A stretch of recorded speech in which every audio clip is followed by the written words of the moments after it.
खुतबा number 121।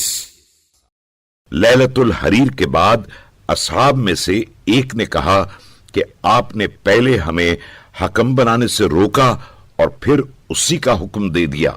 आखिर इन दोनों में से कौन सी बात सही थी? तो आप अलैहिस्सलाम ने हाथ पर हाथ मारकर फरमाया, बिस्मिल्लाहिर्रहमानिर्रहीम। अफसोस, यही उसकी जजा होती है जो अहद व पैमान को नजरअंदाज कर देता है। याद रखो, अगर मैं तुमको इस नागवार अमर पर मामूर कर देता जिसमें यकीनन अल्लाह ने तुम्हारे लिए खैर रखा था, इस तरह के तुम सीधे रहते तो तुम्हें हिदायत देता, और टेढ़े हो जाते तो सीधा कर देता। This is the reward of one who breaks pledge. By Allah, when I gave you my orders, namely, to abide by our arbitration, I had led you to an undesirable thing, namely war, in which Allah had ordained good. If you had been steadfast, I would have guided you. If you had been bent, I would have straightened you. और इनकार करते तो उसका इलाज करता, तो ये इंतहाई मुस्तहकम तरीक़ेकार होता। लेकिन ये काम किसके जरिए करता और किसके भरोसे पर करता? मैं तुम्हारे जरिए कौम का इलाज करना चाहता था, लेकिन तुम ही तो मेरी बीमारी हो। ये तो ऐसा ही होता जैसे कांटे से कांटा निकाला जाए, जबकि उसका झुकाव उसी की तरफ हो। And if you had refused, I would have rectified you. This was the surest way. But with whom and to whom? I wanted my treatment from you, but you proved to be my disease, like the extractor of thorn with the thorn when he knows that the thorn bends towards itself. खुदाया, गवाह रहना कि इस मूजी मरज के अतिब्बा आजिज आ चुके हैं और इस कुएं से रस्सी निकालने वाले थक चुके हैं।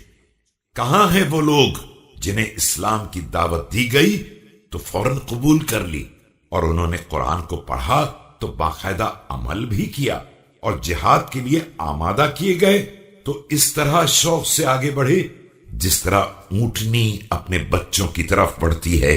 उन्होंने तलवारों को न्यामों से निकाल लिया और दस्ता दस्ता सफ बसफ आगे बढ़कर तमाम अतराफ जमीन पर कब्जा कर लिया। उनमें बाज चले गए और बाज बाकी रह गए। My Allah, the physicians have despaired of this fatal ailment, and water drawers have become tired with the rope of this well. Where are those who were invited to Islam and they accepted it? They read the Quran and decided according to it. They were exhorted to fight. And they leapt towards it, as she-camels leap towards their young. They took their swords out of the sheaths and went out into the world in groups and rows. Some of them perished and some survived. उन्हें न जिंदगी की बशारत से दिलचस्पी थी और न मुर्दों की ताजियत से। उनकी आंखें खौफ खुदा में गिरिया से सफेद हो गई थीं। पेट रोजों से धस गए थे। होंठ दुआ करते करते खुश्क हो गए थे। चेहरे शब्बेदारी से जर्द हो गए थे। The good news of survival does not please them, nor do they get condoled about the dead. Their eyes have turned white with weeping. Their bellies are emaciated because of fasting.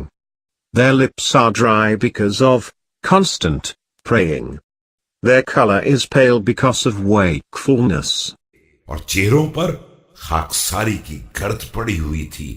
यही मेरे पहले वाले भाई थे जिनके बारे में हमारा हक है कि हम उनकी तरफ प्यासों की तरह निगाह करें और उनके फिराक में अपने ही हाथ काटें।